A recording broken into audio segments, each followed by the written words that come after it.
আসসালামু আলাইকুম। পঞ্চম গণবিজ্ঞপ্তিতে যারা নিয়োগ পেয়েছেন তারা অলরেডি জয়েন করে ফেলেছেন।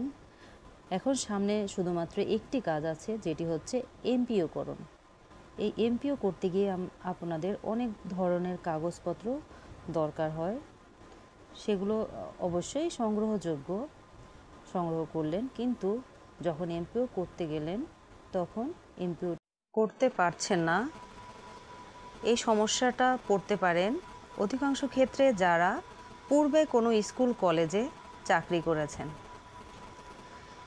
এটার একমাত্র কারণ হলো পূর্বের যে স্কুল কলেজে আপনি চাকরি করেছেন সেখানে আপনার ভোটার আইডি এবং আপনার মোবাইল নাম্বার দিয়ে আপনার একটা আইডি করা হয়েছে, টিচার্স আইডি, এবং সেটা প্রাইভেট বা সরকারি যেখানেই থাকেন না কেন সেখানেই এটা করা হয়।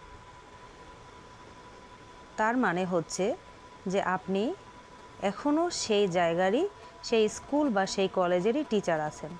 তাই আপনি যখন নতুন করে এমপিও নিবন্ধন করতে যাচ্ছেন সেই ক্ষেত্রে আপনাকে দেখাবে যে আপনি অন্য জায়গার টিচার বর্তমানে। এই সমস্যা সমাধানের জন্য আপনাকে অবশ্যই আপনার পূর্ববর্তী প্রতিষ্ঠানের সাথে যোগাযোগ করতে হবে। যদি প্রতিষ্ঠান আপনার নামটা ওই লিস্ট থেকে বাদ দিতে পারে তাহলে সমাধান হয়ে গেল, আর যদি না পারে সেই ইনস্টিটিউট থেকে একটা লিখিত প্রতিবেদন নিয়ে সেটি মাওসি অফিসে যোগাযোগ করে সেখান থেকে আপনার নামটি কাটিয়ে আসতে হবে। তারপরে আপনি এমপিও করতে পারবেন এবং সাকসেসফুল হবেন। যেহেতু আপনাদের এমপিওর জন্য বেশি সময় দেয়নি, তাই এই ব্যাপারগুলো আগের থেকেই আপনাকে সতর্ক হতে হবে। সবাই সঠিকভাবে এমপিও আবেদন করুন এবং একজন এমপিও শিক্ষক হিসাবে নতুন কর্মস্থলে কর্মজীবন শুরু করুন। সেই আশায় ধন্যবাদ সবাইকে ভিডিওটি দেখার জন্য।